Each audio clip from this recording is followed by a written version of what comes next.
Oh, jadi ternyata Islam itu menyuruh kita berbuat baik, ngomong yang baik, itu supaya kita punya sahabat. Dan sahabat ini kita butuhkan dalam ketakwaan. Supaya tidak ada lagi orang yang mengambil kesimpulan yang salah. Bahwasanya mengamalkan sunnah itu bisa dilakukan tanpa bantuan orang. Salah.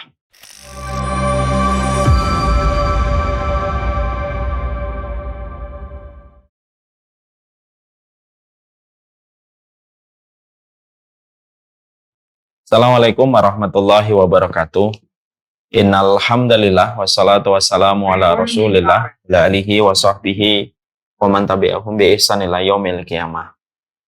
Kepada seluruh para penuntut ilmu yang hadir dimanapun berada, yang semoga Allah senantiasa memberikan kepada kita ilmu, kebenaran, dan tentunya kita mengharapkan semoga kita juga mendapatkan tebalnya akhlak kita pada kehidupan.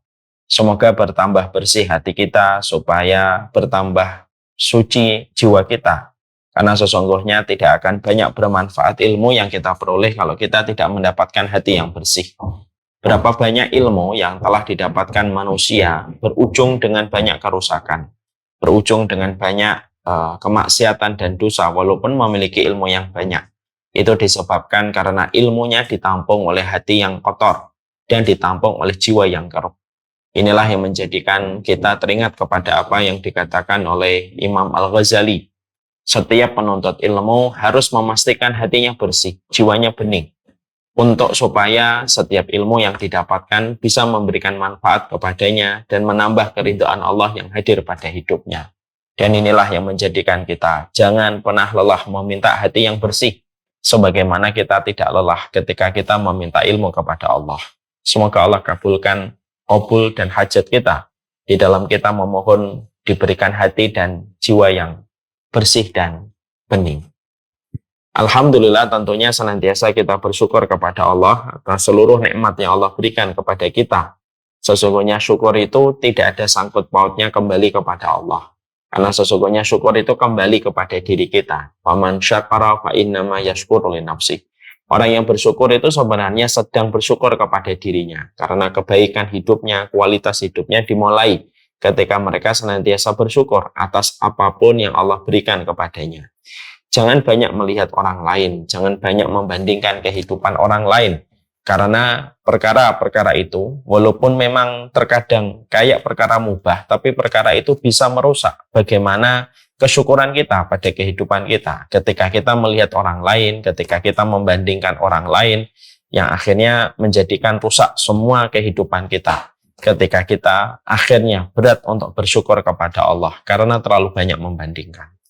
Maka inilah yang menjadikan kita harus paham bagaimana kita melatih hati kita supaya gampang bersyukur kepada Allah. Jangan banyak melihat kehidupan orang. Fokuslah kepada kehidupan diri sendiri. Jangan suka membandingkan kehidupan orang. Janganlah kehidupan sosial media menarik kita setiap hari dan setiap waktunya. Karena sesungguhnya perkara itulah yang akan menghanguskan konsep di dalam hati kita bersyukur kepada Allah. Semoga kita senantiasa bersyukur kepada Allah setiap waktu, setiap saatnya.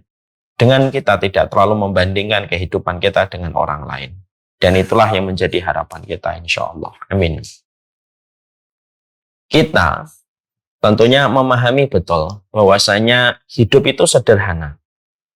Bahwasanya hidup itu adalah ketika kita memahami dari kacamata iman kita kepada Allah, maka hidup itu adalah bagaimana kita mencari keridhaan dari Allah. Itulah kesederhanaan hidup di dalam kehidupan orang yang beriman.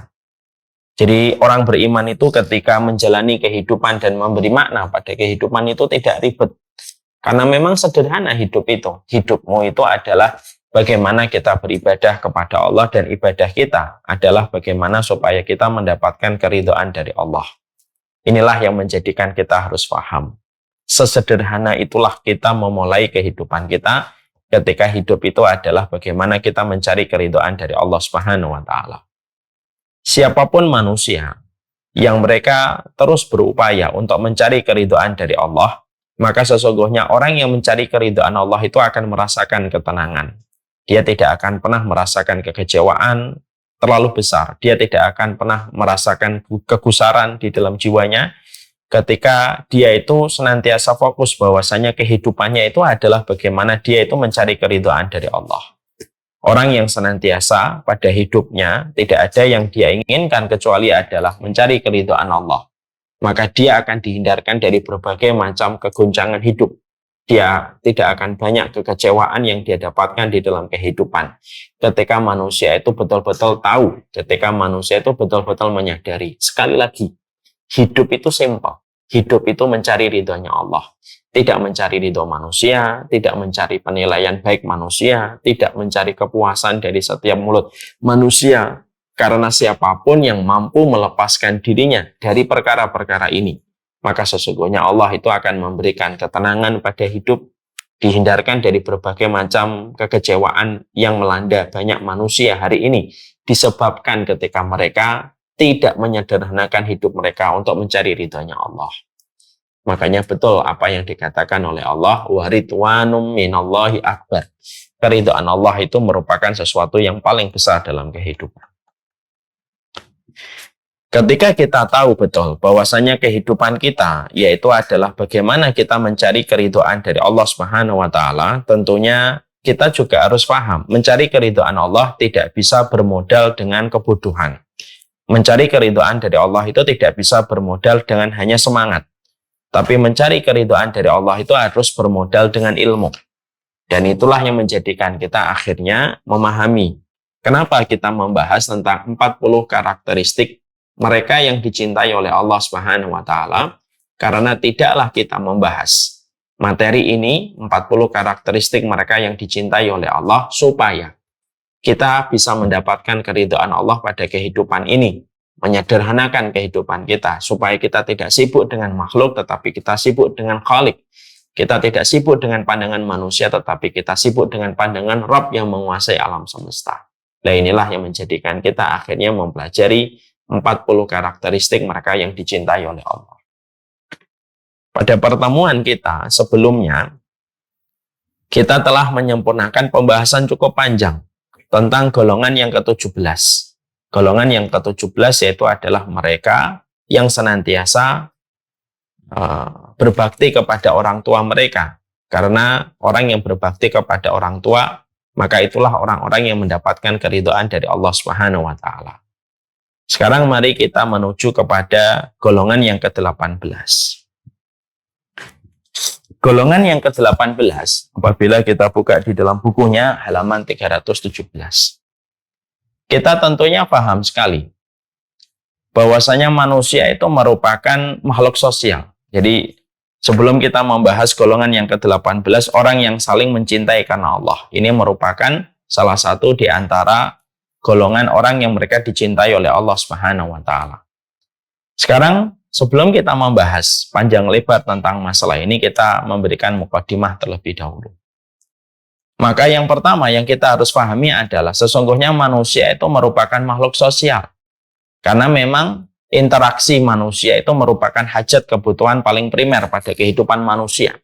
Yaitu adalah bagaimana setiap manusia itu mereka di dalam kehidupan mereka senantiasa berinteraksi. Tidak ada manusia di atas muka bumi ini yang mereka bisa hidup sendirian. Karena mereka memang diciptakan oleh Allah, defaultnya, fitrahnya itu adalah bagaimana manusia itu merupakan makhluk yang berinteraksi dan merupakan makhluk sosial. Kita tentunya paham bahwasanya ketika manusia itu merupakan makhluk sosial, tentunya kita membutuhkan teman, kita membutuhkan sahabat, kita membutuhkan pergaulan. Karena memang sejatinya ini merupakan kebutuhan basic dan kebutuhan primer pada kehidupan manusia. Maka sesungguhnya kita tahu betapa beratnya kehidupan kita apabila kehidupan kita tidak memiliki teman dan tidak memiliki sahabat. Tentunya perjuangan kita di dalam kehidupan itu menjadi berat kalau kita tidak memiliki teman dan tidak memiliki sahabat.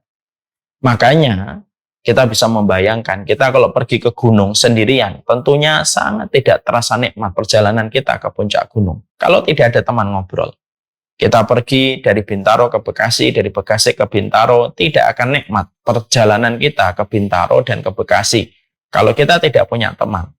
Tapi ketika ada teman, ada sahabat yang menemani kita ketika pergi ke gunung, ketika kita pergi ke Bintaro, perjalanan itu menjadi berubah rasanya, menjadi nikmat.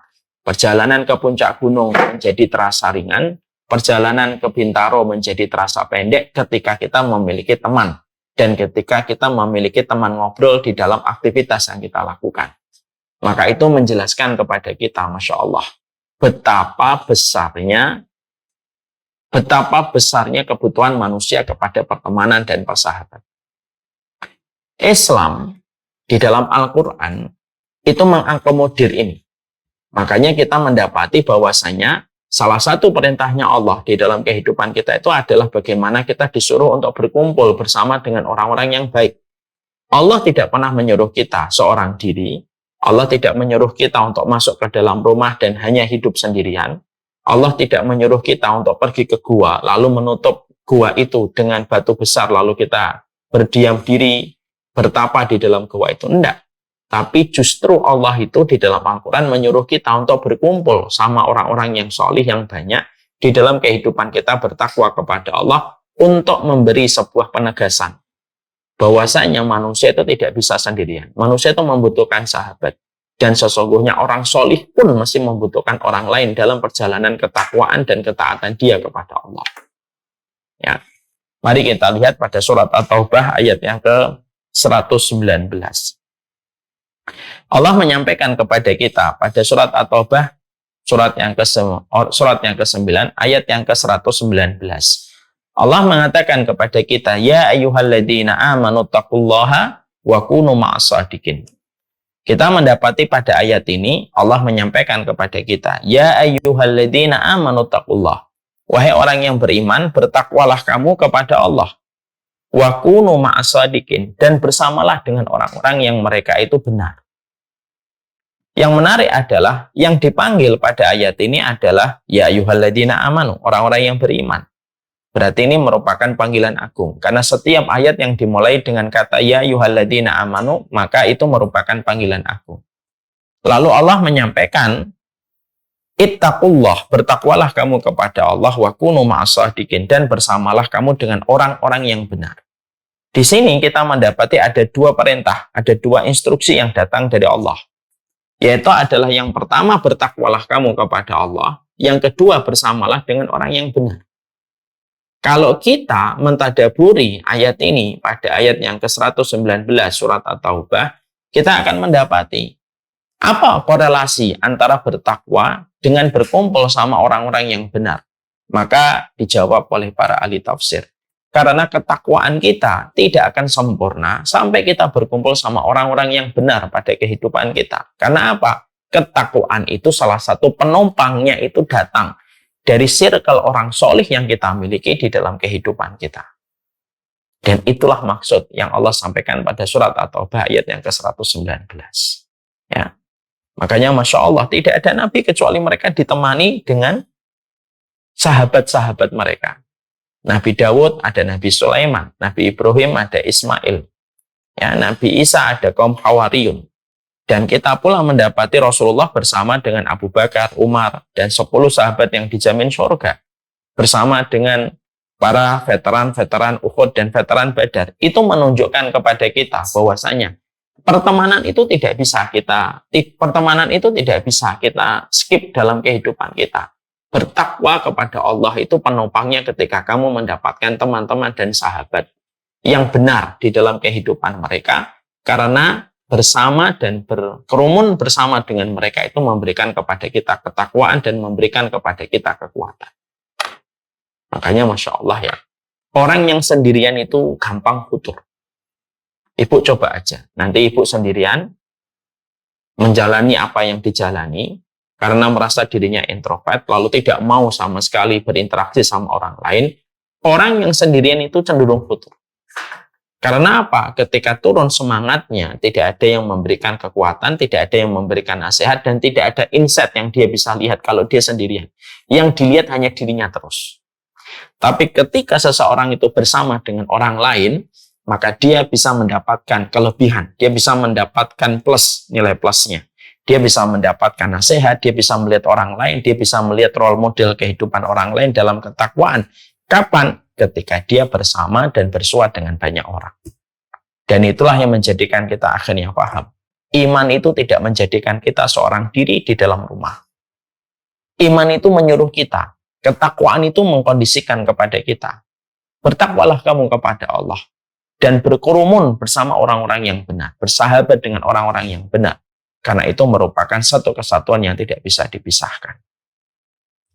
Makanya akhirnya ketika kita memahami ini, akhirnya kita ngerti. Pantes kalau semangatnya yang ada di dalam Al-Quran dan semangat yang ada di dalam sunnah itu adalah bagaimana kita itu memiliki saudara-saudara dalam iman. Ya. Jadi surat At-Taubah ayat ke-119 ketika Allah menyuruh kita supaya kita bersama dengan orang yang benar, maka ayat ini munasabahnya, relevansinya dengan kita menjumpai banyak hukum di dalam hukum sunnah. Makanya hukumnya sunnah itu selalu mengkondisikan kita itu untuk bersaudara. Dengan tetangga kita disuruh baik. Ketika kita sholat disuruh kita itu berdekatan dengan orang yang berdekatan dengan orang yang sholat di samping kita. Disuruh kita memberikan hadiah. Disuruh kita memberikan infak. Disuruh ketika kita berkata yang baik atau diam, disuruh kita tersenyum. Di situ kita paham kenapa semua syariat itu mengkondisikan kita supaya kita senantiasa memiliki teman dan memiliki persahabatan di luar keluarga kita. Di balik perintah untuk tersenyum, di balik perintah untuk ngomong yang baik, di balik perintah untuk memuliakan tetangga, di balik perintah memberikan hadiah. Karena disitulah kita mendapati Islam itu menyuruh kita, Islam itu meletakkan syariat supaya kita memiliki teman, memiliki sahabat, yang mana ketika sahabat itu nanti difilter pada perjalanan kehidupan kita, itulah yang menjadikan akhirnya kita itu nanti bersempurna ketakwaan kita ketika kita mendapatkan sahabat-sahabat yang membackup kita, membantu kita ketika kita mendapatkan itu dalam kehidupan kita. Ya, makanya Masya Allah ya, inilah yang menjadikan kita akhirnya paham, oh pantas ya. Kalau ternyata semua kulturnya sunnah itu adalah kita disuruh nyari saudara. Kita disuruh nyari saudara. Karena di antara orang-orang yang kita berbuat baik kepada mereka, ada di antara mereka yang kelak nanti menjadi sahabat untuk kita. Karena pada dasarnya kita paham di situ. Karena memang tidak mungkin kita bertakwa kepada Allah seorang diri. Ya, di balik kita disuruh ngaji, ada sahabat yang kita temukan di majelis taklim.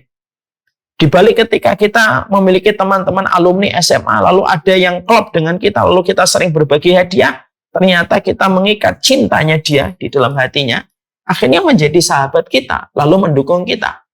Di balik tetangga yang kita muliakan, ada orang yang ternyata nanti menjadi sahabat kita. Di antara orang yang sering kita temui ketika sholat, lalu kita berdekat-dekatan ketika sholat, merapatkan shaf, itu ternyata ada di antara mereka yang nanti akan menjadi sahabat kita. Dan itulah relevansinya. Islam bukan hanya menyuruh bagaimana kita bertakwa dan bersama dengan orang yang benar, tapi Islam itu juga memberikan support.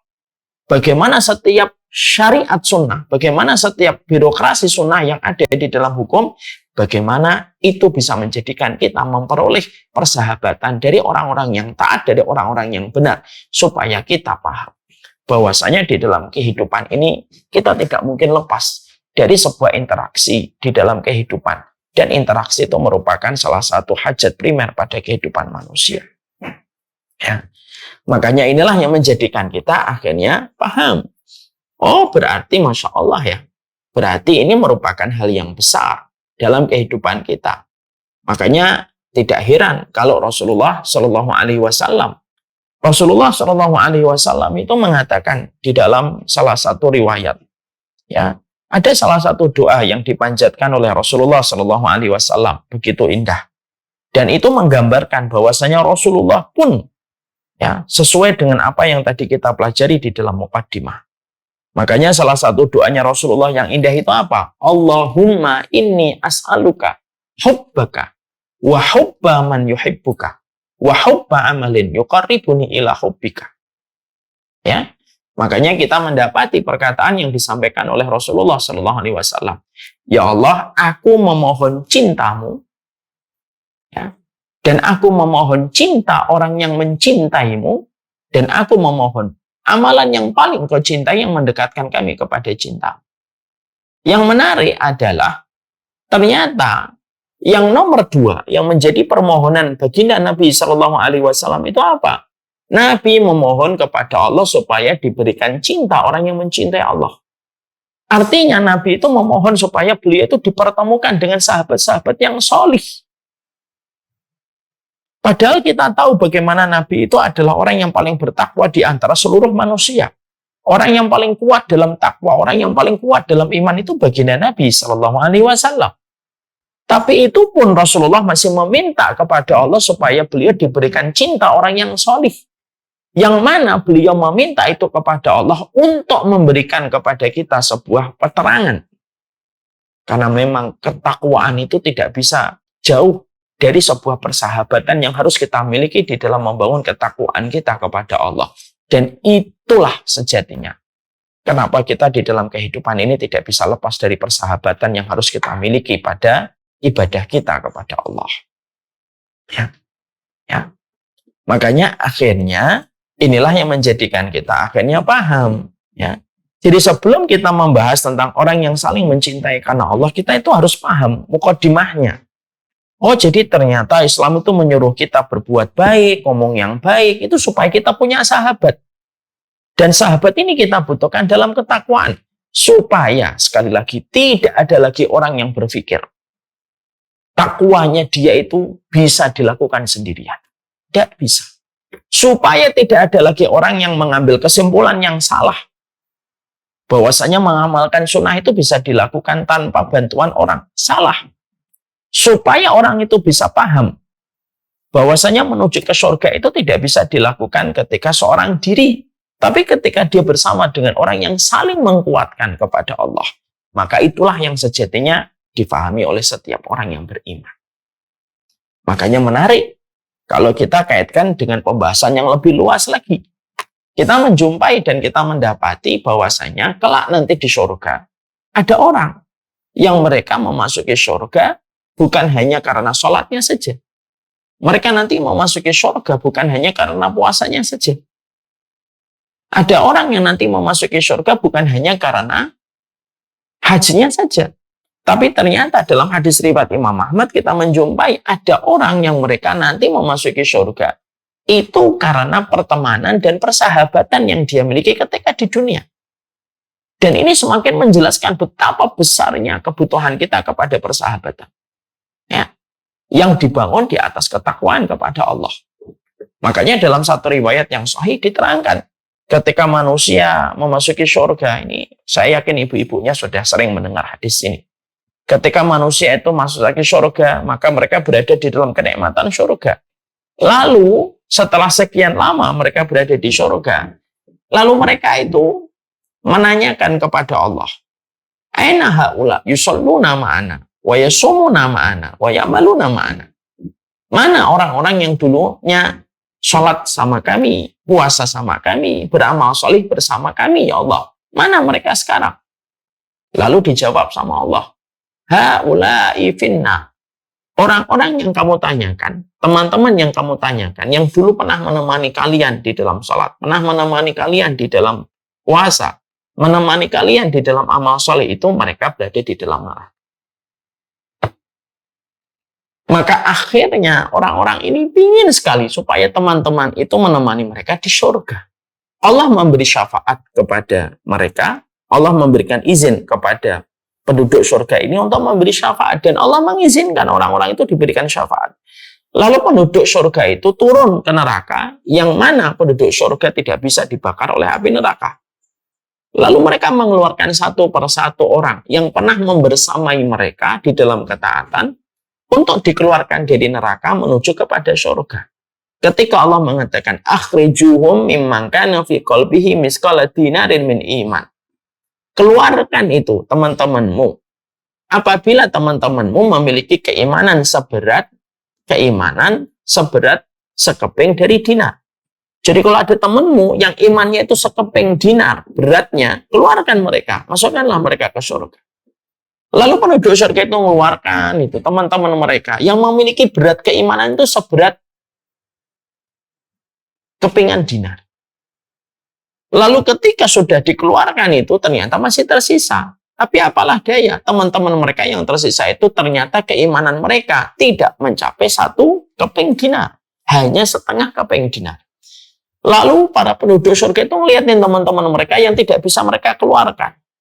Allah tahu. Allah selalu sampaikan kembali firman yang kedua.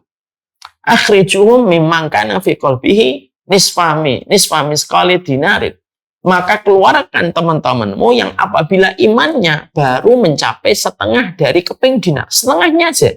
Itu pun keluarkan. Akhirnya dikeluarkan. Akhirnya mereka memasuki surga. Hadis ini terkenal. Hadis ini memberikan kepada kita sebuah arti. Loh, sampai perjalanan ke surga pun, ada orang yang nanti ketika mereka memasuki surga, itu mereka mendapatkan surga. Itu bukan karena sholatnya, bukan karena puasanya saja. Tapi selamatnya mereka dari neraka sampai akhirnya memasuki surga itu ya karena syafaat dari teman-teman mereka, sahabat-sahabat yang pernah mereka berkumpul pada waktu di dunia, di dalam ketaatan, di dalam amal solih, lalu akhirnya teman-teman mereka yang di surga mencari teman-teman mereka yang ada di neraka untuk dikeluarkan dari neraka dan untuk dimasukkan ke dalam surga. Dan itu menunjukkan kepada kita, apa yang ditunjukkan kepada kita? Itulah dahsyatnya pertemanan yang dibangun di atas. Itulah dahsyatnya pertemanan yang ada di dalam agama Allah.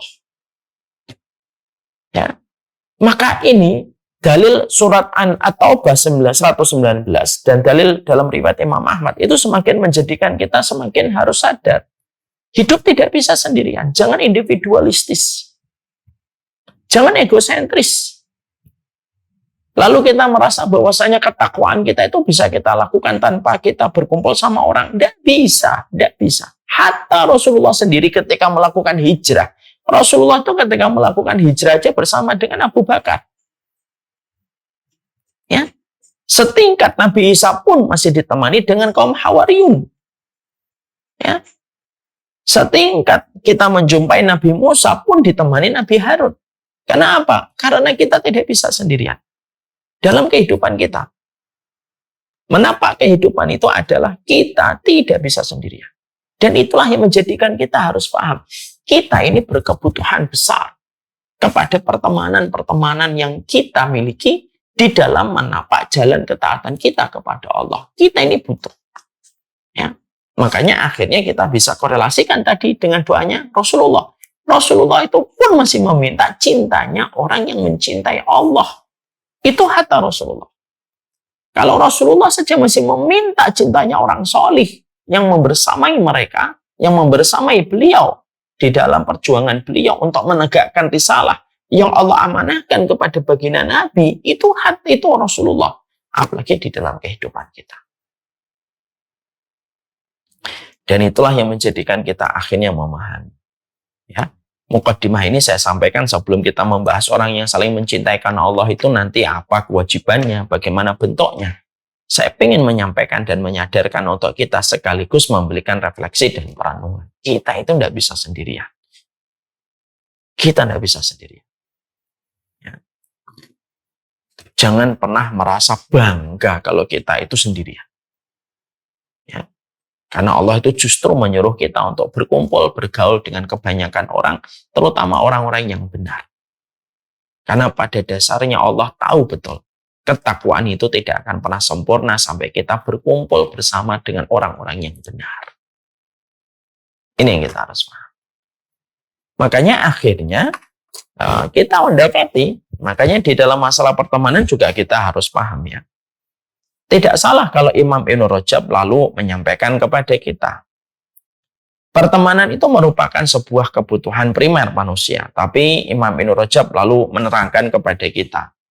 Yang diterangkan oleh Imam Ibnu Rajab itu adalah sesungguhnya pertemanan itu setidaknya ada 4 klasifikasi dan 4 jenis. Ya. Nanti jenis yang pertama inilah yang akan menjadi pembahasan sesuai dengan pokok di buku. Tapi kita harus tahu, pertemanan itu ada 4 jenis yang dikatakan dan dijelaskan oleh Imam. Ya. Yang pertama, yaitu adalah teman itu selayak nutrisi. Ya, teman itu selayak nutrisi. Gizi, komposisinya.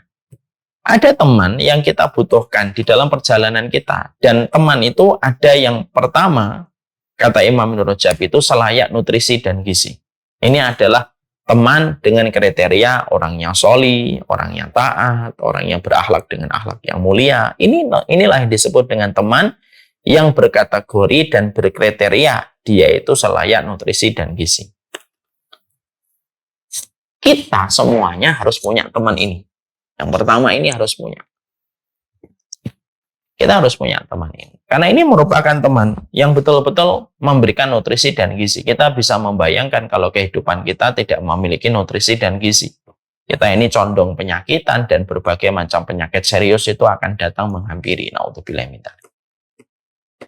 Teman yang dikatakan oleh Imam Ibnu Rajab, yang pertama teman selayak nutrisi dan teman selayak gizi itu adalah teman yang betul-betul memberikan kepada kita ketaatan kita, mendukung kebaikan kehidupan kita, memberikan atmosfer kita untuk terus istiqomah di dalam ibadah kita kepada Allah. Ini teman yang dikatakan sebagai nutrisi dan gizi.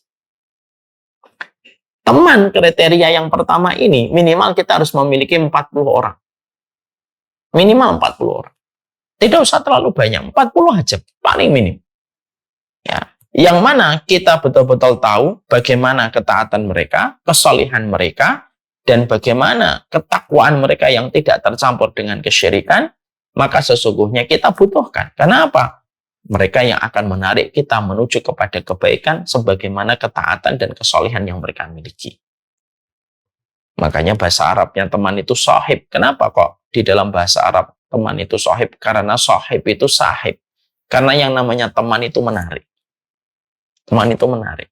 Kalau teman kita salih, maka menarik kita kepada ketaatan. Kalau teman kita berkriteria nutrisi dan gizi, maka akan terus memberikan kebaikan untuk kita. Nah, kriterianya itu 40. Kenapa harus ada penyebutan kata 40, Ustaz?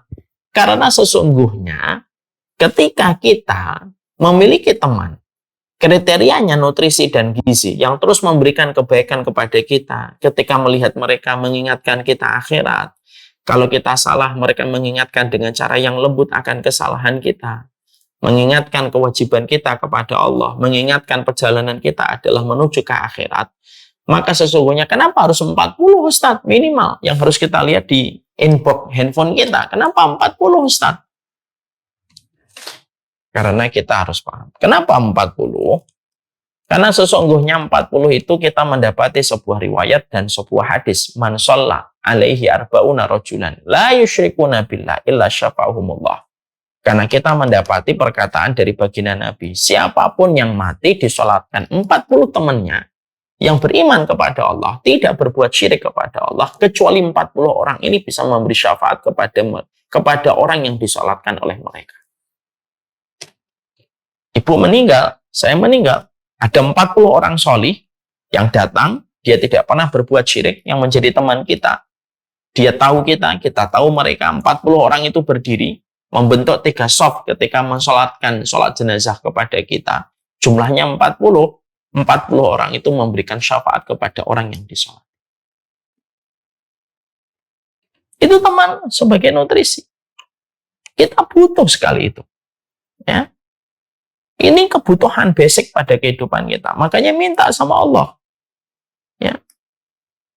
Lihat itu handphone kita ini. Mana itu teman-teman yang berkategori sebagai nutrisi dan sebagai gizi untuk kita. Minta kepada Allah. Tidak usah banyak-banyak. 40 aja. Minimal. Tapi itu pun sudah memberikan efek yang luar biasa. Kekuatan yang kita dapatkan kalau kita mendapatkan 40 orang yang taat kepada Allah ini. Insyaallah. Makanya kalau kita merasa belum dapat, cari. Kita betul-betul harus mencari. Dan kita menjemput bola. Untuk bertemu sama teman-teman yang mereka itu bisa menjadi nutrisi dan menjadi gizi untuk kita. Itulah indahnya. Makanya kalau cerita tentang poin yang pertama ini selalu saya ingat itu. Tentang perjalanan Abu Darda itu seorang sahabat Ansor, sahabat besar. Beliau itu masuk Islam itu ya karena sahabatnya. Bagaimana kok seorang seorang Abu Darda itu masuk Islam karena sahabatnya? Karena Abdullah bin Ruwahah. Abdullah bin Ruwahah itu sahabat Ansor yang lebih dulu masuk Islam sebelum Abu Darda.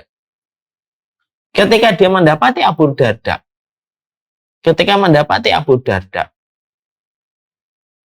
beliau masih dalam kondisi jahiliyah dan belum beriman kepada Rasulullah. Abdullah bin Ruwahah itu datang ke rumahnya Abu Darda ketika Abu Darda sedang di pasar. Lalu dia menuju ke satu kamar. Karena di rumahnya Abu Darda radhiyallahu anhu dulu itu ada tempat kamar yang dikhususkan untuk menyembah berhala. Maka Abdullah bin Ruwahah masuk ke kamar itu, menghancurkan semua patung-patung itu, lalu pergi begitu saja.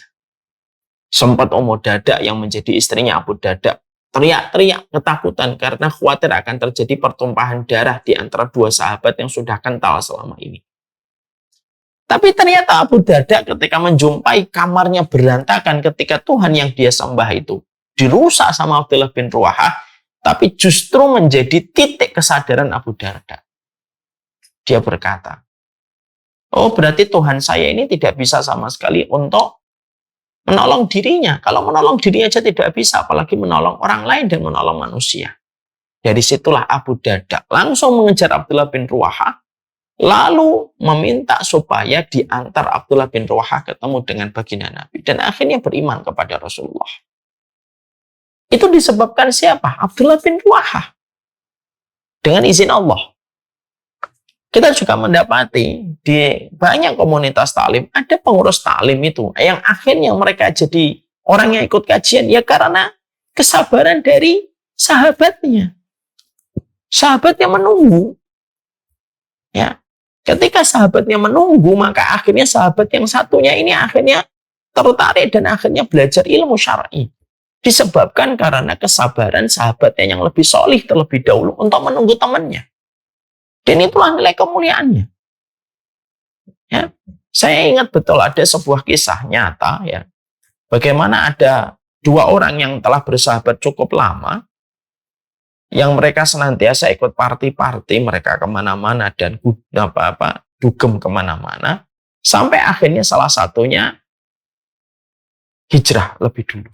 Akhirnya dia bertobat dan tidak ingin pada kehidupan semacam itu. Yang satunya masih party-party. Masih dugem-dugem.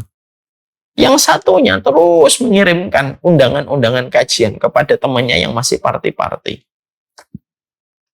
Berulang-ulang ini sahabatnya mendapatkan undangan, tidak pernah merespon undangan tersebut. Sampai akhirnya pada satu waktu ketika sahabatnya yang masih party-party ini jatuh kepada titik nadir, lalu akhirnya dia merenung, lalu tiba-tiba pada saat yang sama bersamaan dia mendapatkan undangan kajian, lalu ikut kajian. Lalu akhirnya menjadi titik awal baginya untuk mengaji dan titik awal baginya untuk hijrah. Disebabkan karena keteguhan dan istiqomahnya seorang sahabatnya yang lebih dulu ngaji dan tidak pernah lelah untuk mengirimkan undangan kajian kepada sahabatnya yang masih party-party. Itu menjelaskan kepada kita, itulah dahsyatnya kalau kita memiliki teman dengan kriteria, kata Imam Ibnu Rajab. Yang pertama itu kriterianya itu kayak nutrisi dan gizi. Maka menguntungkan. Berteman sama orang soleh itu tidak pernah merugikan. Jadi berteman sama orang soleh itu tidak pernah memberikan kerugian kepada kehidupan kita. Makanya betul kata Ibnu Qudamah, adamul istighna bisuhbati sholihin. Orang mukmin itu adalah orang yang tidak pernah kenyang berteman dan bersahabatkan dengan orang yang solih. Ya. Karena kita mendapati Abu Darda menjadi salah satu sahabat besar di kalangan Ansor itu karena apa yang dilakukan oleh Abdullah bin Ruwahah. Abdullah bin Ruwahah yang mengajaknya. Dan kita mendapati itulah sahabat. Cita rasa gizi dan cita rasa nutrisi. Memberikan kekuatan untuk kita di dalam kebaikan kita beriman kepada Allah. Kalaupun ada yang salah, mereka tahu cara mengingatkan dengan cara yang lembut. Mereka ngerti bagaimana cara mengingatkan yang lembut dan baik untuk kita. Ya, saya jadi teringat lagi kepada kepada sahabat Salman dan Abu Darda. Sahabat Salman dan Abu Darda itu kan Masya Allah. Sahabat Salman dan Abu Darda ini mereka dipersahabatkan oleh Rasulullah. Kayak Sa'id bin Rabi dengan Abdurrahman bin Auf. Dipersaudarakan oleh Allah Subhanahu wa taala, dipersaudarakan oleh Rasulullah Shallallahu alaihi wasallam. Ya. Maka pada saat itu Salman mendapatkan curhat dari istrinya Abu Darda. Istrinya Abu Darda itu berkata, sahabatmu itu kalau malam sholat tidak pernah tidur. Tidak pernah mencampuri saya. Dia sudah meninggalkan dunia. Dan tiap waktu dia puasa. Salman yang saat itu mendengar curhatan dari Ummu Darda. Maka beliau ingin mengingatkan Abu Darda, tapi dengan cara yang baik. Tapi sebelum mengingatkan, Abu Salman itu meminta izin untuk menginap di rumahnya Abu Darda. Kenapa? Dia ingin melihat buktinya benar atau tidak. Karena Salman ini termasuk orang yang menghakimi sahabatnya dengan apa yang dilihat, bukan dengan apa yang didengar. Insya Allah. Kan banyak orang tuh terkadang ada orang sudah lama bareng-bareng. Ada satu kabar, dia menghakimi temannya dengan apa yang didengar, bukan apa yang dilihat. Menghakimi gurunya dengan apa yang didengar, bukan apa yang dilihat. Ini kan kesalahan ini. Salman ini tahu curhatan dari Abu Darda, dari Ummu Darda. Tapi Salman tidak langsung menghakimi, dia pengen tahu dulu. Maka dia meminta izin kepada Abu Darda. Tanpa disadari oleh Abu Darda, Salman meminta izin untuk nginap, untuk melihat betul atau tidak yang diceritakan. Masya Allah, Salman akhirnya nginap di rumahnya Abu Darda. Dan betul ketika habis Isya, Abu Darda langsung bangun habis sholat malam itu cuma tidur sebentar sekali, terus langsung bangun mau sholat malam. Dipegang sama Salman.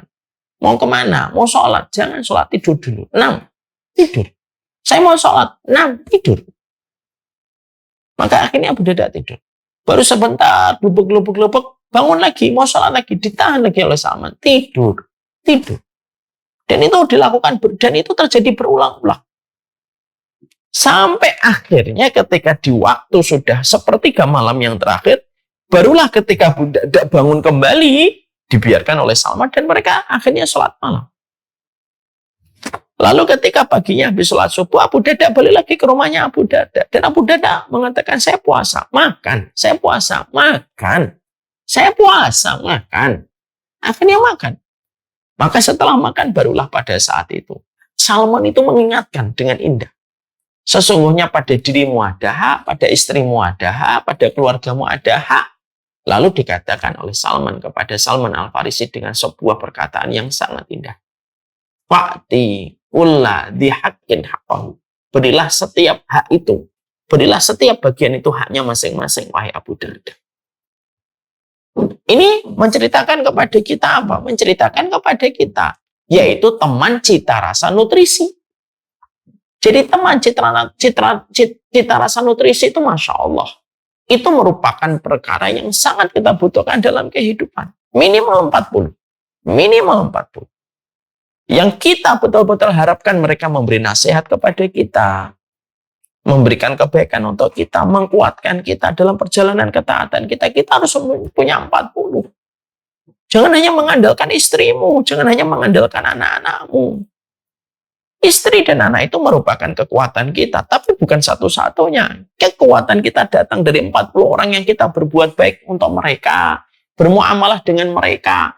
Lalu merekalah yang tulus datang menyolati kita, dan merekalah tulus yang membantu kita dan menguatkan kita dan memberikan nasihat untuk kita. Dan itulah yang disebut dengan teman cita rasa nutrisi. Ya. Yang kedua, yang kita dapatkan teman dengan cita rasa obat. Jadi ada namanya yang dinamakan dengan obat. Teman selayak obat, kata Imam Ibnu Rajab. Apa itu teman selayak obat itu? Yang kita butuhkan pada saat-saat tertentu. Yang kita butuhkan pada saat-saat tertentu saja. Contoh, saya pedagang.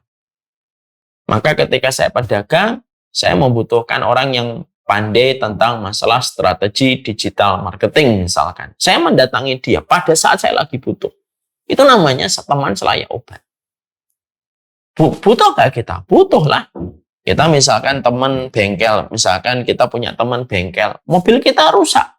Lalu kita memanggilnya, meminta tolong kepadanya. untuk menservis mobil kita yang rusak. Itu yang namanya teman selayak, itu teman yang selayak obat. Ya. Yang mana ya kita itu mendatangi mereka pas pada saat-saat tertentu saja, tidak setiap waktu. Ya ketika kita pas lagi ada kebutuhan tentang apa yang kita perlukan. Lalu baru datang kepada teman-teman yang sifatnya teman-teman ini adalah teman selayak obat. Ya. Ya.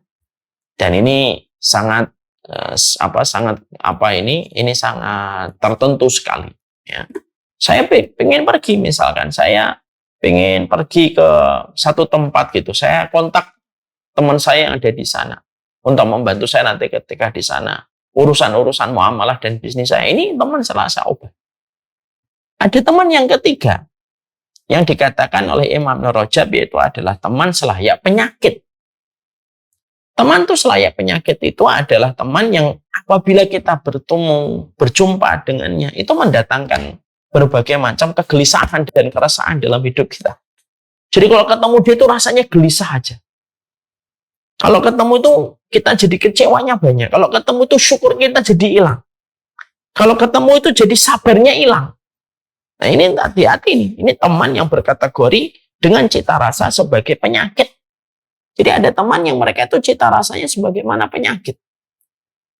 Yang mana setiap berjumpa dengannya, bertemu dengannya, tidak menambah ketaatan kita. Justru kesyukuran kita menipis. Justru kesabaran kita meranggas. Justru ketaatan kita menjadi berkurang. Lalu kita merasakan banyak kekecewaan. Lalu kita merasakan banyak kegelisahan setelah kita berjumpa dengan mereka. Maka ini merupakan teman berkategori sebagai penyakit. Yang mana kita betul-betul harus menjaga jarak dengan teman-teman yang semacam ini. Ya, mana teman yang apabila kita ketemu tuh obrolannya itu madharat semua. Obrolannya itu tidak ada yang bermanfaat sama sekali. Ya, sehingga akhirnya kebaikan-kebaikan ilmu yang telah kita pelajari itu menjadi hilang. Gara-gara teman-teman yang kita tidak sadari dan tidak kita waspadai, ada teman yang berkategori mereka itu memiliki penyakit. Mereka memiliki penyakit.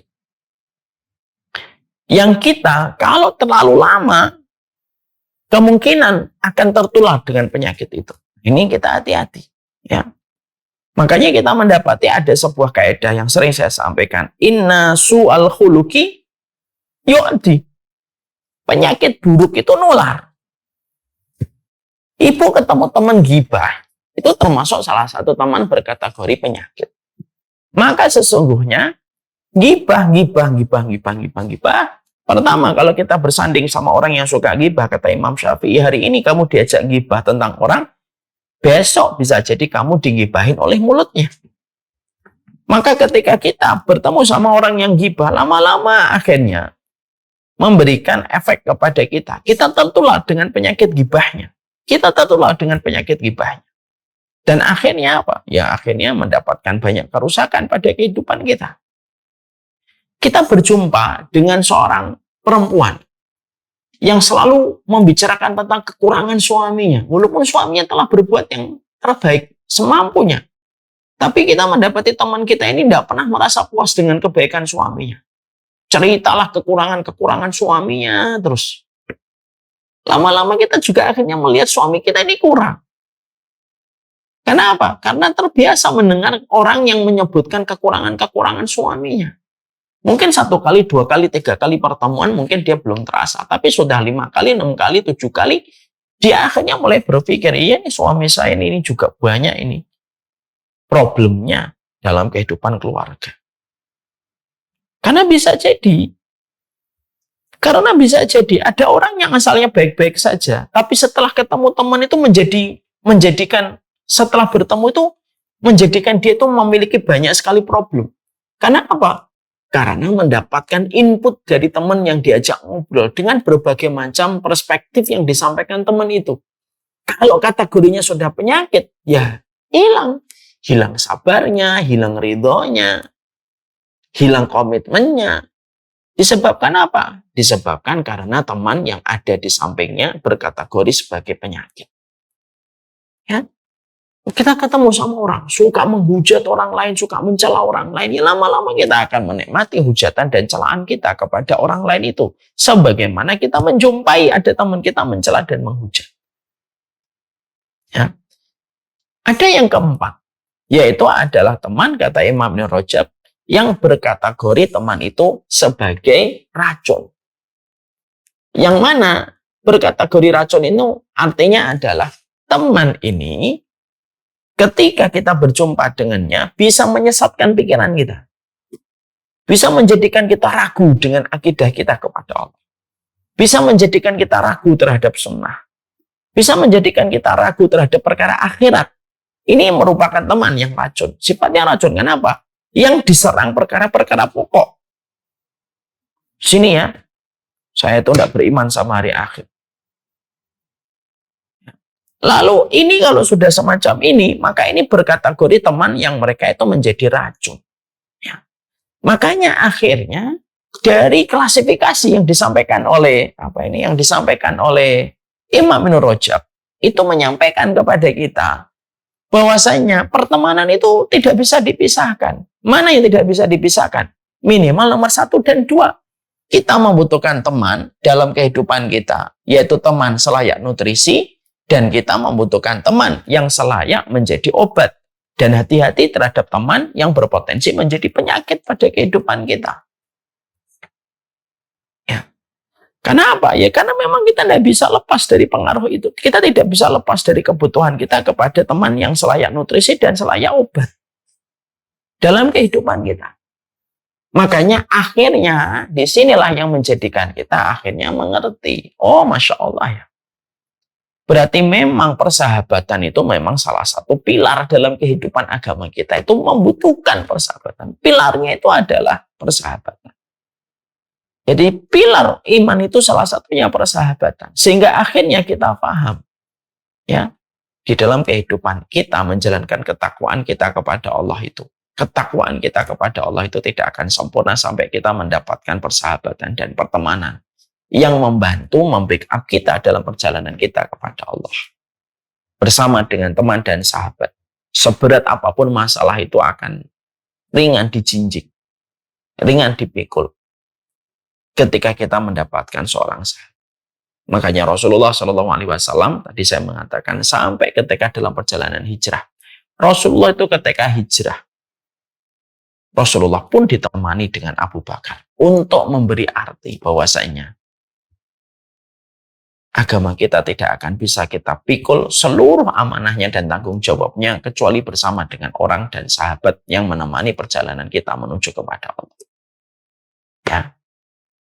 Makanya setelah kita memahami ini, tentunya yang kita lakukan itu apa? Ya. Tentunya yang kita lakukan setidaknya 2. Ya. Kita itu yang pertama, berdoalah kepada Allah supaya kita itu diberikan oleh Allah teman-teman dan persahabatan minimal 40. Minta sama Allah, ya Allah, aku meminta kepadamu teman-teman yang salih, ya Allah, teman-teman yang akhlaknya baik, mengerti tentang kekurangan saya, memahami tentang udzur saya, mampu memberikan nasihat dengan cara yang baik untuk saya. Minta sama Allah, minta sama Allah. Ya, memohon kepada Allah Subhanahu wa Ta'ala supaya kita mendapatkan itu. Kalau kita merasa bahwasanya mana ini yang betul-betul nanti temannya menjadi nutrisi, mintalah sama Allah dalam doa, ya Allah, tunjukilah mana teman-temanku yang akan menjadi nutrisi untukku. Aku memohon kepadamu cintamu dan cinta orang yang mencintai. Mohon sama Allah. Ya, karena harga dari pertemanan yang semacam ini tuh mahal sekali. Makanya Hasan al-Basri itu mengatakan, ikhwanuna aghla min ahlina, fa inna ikhwanana yudakiruna anil akhirah, fa inna ahlana yudakiruna anid dunya. Teman-teman kami, sahabat-sahabat kami dalam agama, itu lebih mahal daripada saudara kami. Karena saudara kami, karena keluarga kami, hanya mengingatkan kami tentang dunia. Keluarga itu hanya mengingatkan kami tentang dunia. Tapi saudara kami, teman-teman kami, di dalam agama ini, di dalam keimanan, itu mengingatkan kami tentang urusan akhirat. Itu kata Hasan Al-Basri. Itu menunjukkan kepada kita, kalau ada orang kok tidak mendapatkan 40 orang yang menjadi nutrisi baginya. Ada yang pincang pada kehidupan iman. Ada yang pincang pada kehidupan imannya. Kalau sampai dia tidak mendapatkan 40 orang yang membantunya dalam menapak perjalanan menuju kepada Allah. Orang kalau sudah nggak dapat 40 ini gampang stres, gampang kecewa, gampang marah-marah.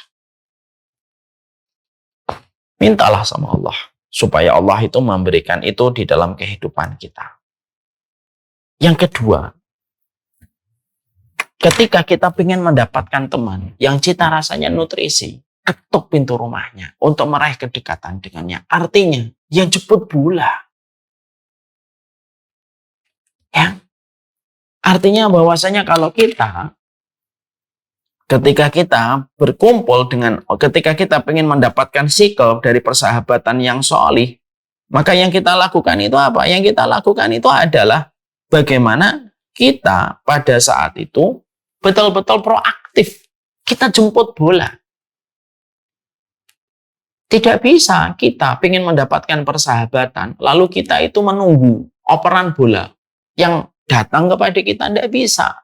Kamu yang datang, kamu yang mencarinya, kamu yang membuka hati, kamu yang memberikan hadiah kepadanya, kamu yang bersabar di dalam berinteraksi bersamanya.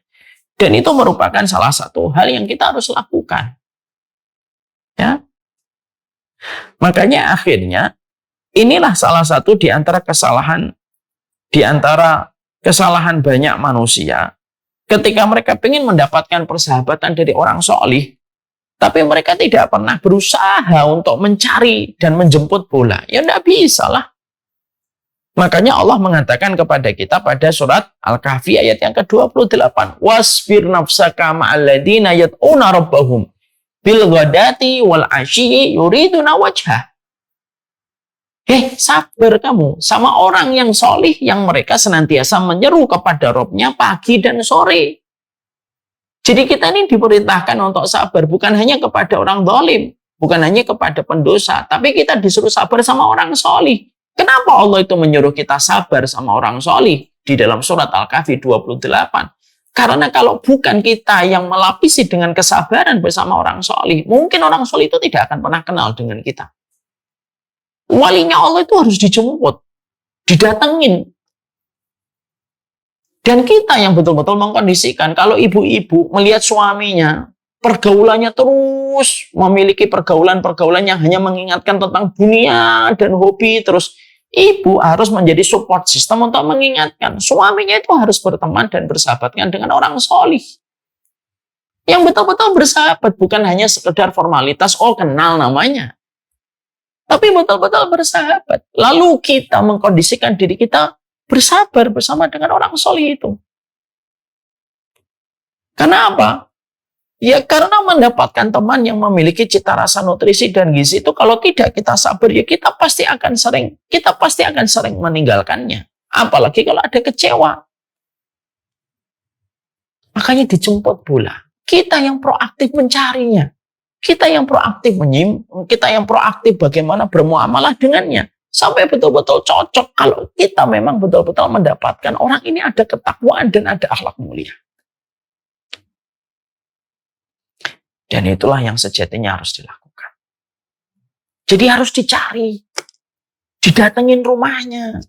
Gimana sih kita ingin mendapatkan surga tapi kita nggak pernah datang ke tempat guru, tempat ustadz, tempat wali-walinya Allah. Kita nggak pernah mendatanginya. Lalu kita pingin supaya nanti akhirnya, nanti langsung kita ketemu di surga. Ya tidak segampang itulah. Para sahabat dikenang oleh Rasulullah itu ya karena perjuangan para sahabat itu sampai mereka tinggalkan rumah. Mereka meninggalkan Mekah, menemani Rasulullah ke kota Madinah. Dan itu pelajaran untuk kita. Memang begitu cara kita. Harus sabar. Saya memiliki circle teman yang dikatakan oleh Imam Nur Rajab teman yang berkategori sebagai nutrisi dan gizi itu 40. Ya kita yang harus sabar. Kita WA, kadang telepon nggak dijawab. Ya kita harus sabar. Kenapa? Ini harus dijemput. Tidak bisa menunggu bola. Kita yang proaktif. Kita datangin pondoknya. Kita kalau mampu bawa keluarga kita. Diperkenalkan anak-anak kita dengan keluarga mereka. Ngobrol kita dengan mereka. Dan itu yang harus dilakukan. Lah banyak orang hari ini, di tengah zaman materialisme, persahabatan itu dibangun di atas profit. Dan dibangun di atas hubungan mutualisme dan cuan. Sehingga akhirnya kita tidak pernah mendapati teman yang bercita rasa sebagaimana cita rasa akhirat. Tidak ada mutualisme, tidak ada profit, tidak ada cuan pada kehidupan itu. Ya. Yang menjadikan akhirnya apa? Kehilangan sesuatu yang menjadi karunia besar pada kehidupan kita. Ya. Maka maaf ya, beriman kepada Allah itu adalah sebuah kewajiban. Tapi mendapatkan sahabat yang membantumu beriman kepada Allah itu karunia besar. Dan itu harus dijemput. Ya. Makanya kenapa sih di dalam literasi, dalam ulama salaf itu ilmu didatangin ya supaya murid itu mendatangi tempat guru, kenal dengan gurunya, paham. Kita mendatangi pondok, kita mendatangi tempat ustadz yang kita belajar darinya. Supaya betul-betul kita mendapatkan pertemanan yang baik dan persahabatan yang baik. Lingkungan, yaitu yang vibes-nya itu positif dalam urusan akhirat kita. Dan kita betul-betul yang harus membangun itu. Sekali lagi ya, kalau ingin mendapatkan orang yang solih, kita yang proaktif. Dan kalau bisa itu yang mendapatkan yang betul-betul solih sekalian. Kita lihat ada orang solih sekalian minta sama Allah, ya Allah saya pingin supaya keluarga saya dekat dengan keluarganya. Ya. Jangan gampang kecewa, jangan gampang ngambek, jangan gampang marah-marah. Ketika kita sedang berhubungan dengan orang yang kita pandang itu, menurut kita ini solih, baik, berilmu. Kita harus sabar. Ya. Makanya Masya Allah saya kadang harus datang ke pondoknya. Kita harus nelpon sabar, kadang nggak dijawab. Itu merupakan bagian dari proses. Kita menjemput bola. Karena apa? Karena profitnya gede di dunia dan di akhirat. Dan hari ini tuh seakan-akan itu menjadi karunia besar. Kenapa itu menjadi karunia besar? Karena semua orang hari ini membangun persahabatan itu di atas hubungan mutualisme.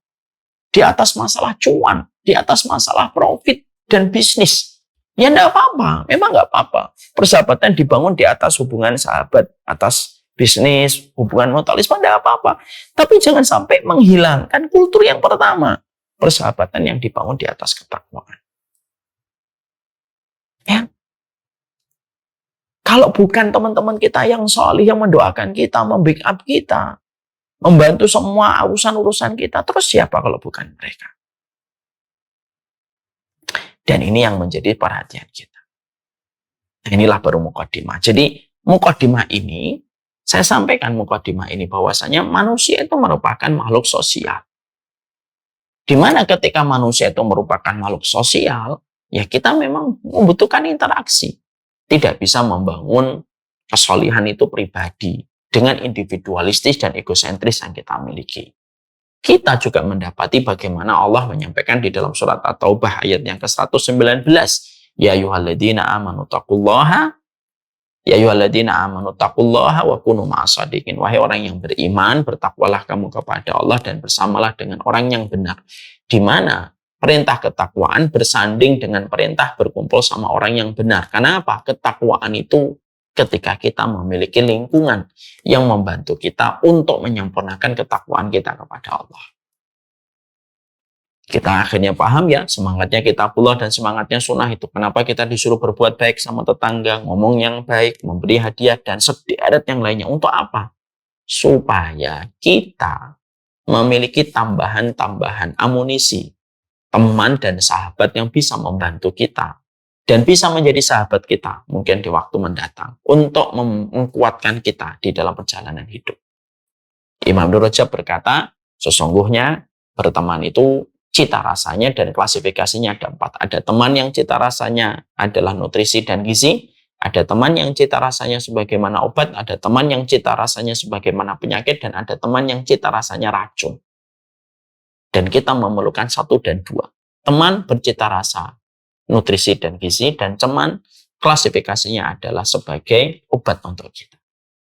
Dan ketika kita paham keimanan kita sangat memerlukan pertemanan, mintalah kepada Allah. Kalau kita merasa belum memiliki 40 orang yang solih di dalam kehidupan kita, di sisa kehidupan. Yang kedua, yaitu adalah kita tentunya yang mendatangi, proaktif untuk menjemput orang solih, mendapatkan cintanya, mendapatkan rahmat pada hatinya.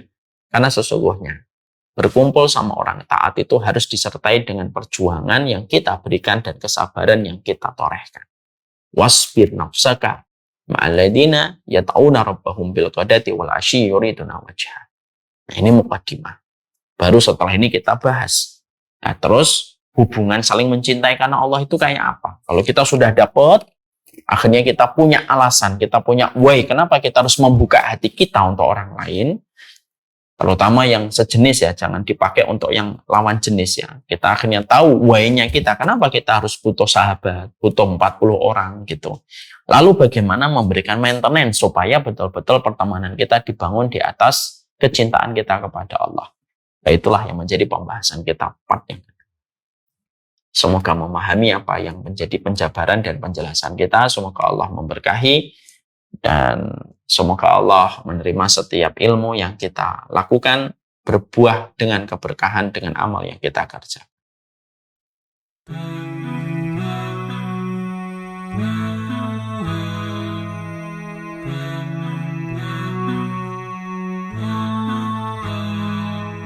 We never knew a love like this before. When you leave it in Allah's plan, He can take you to places you never know. So we leave it all in His hands. He brought me light when I couldn't see, and my deen was incomplete. But that all changed when I met you to complete half my deen. Barakallah, it's all from above, from the moments that we share. Barakallah, we've come this far, then in Jannah we will share. Barakallah, it's all from above, from the moments that we share. Barakallah, we've come this far, then in Jannah we will share. I will always be there for you, no matter what will be.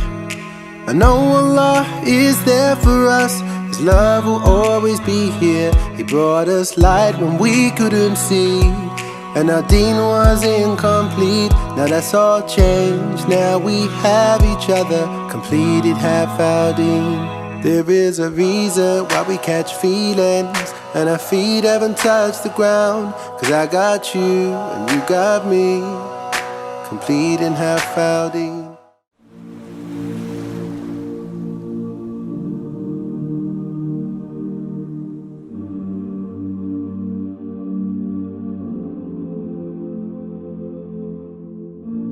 I've been holding for so long, scared I might slip away.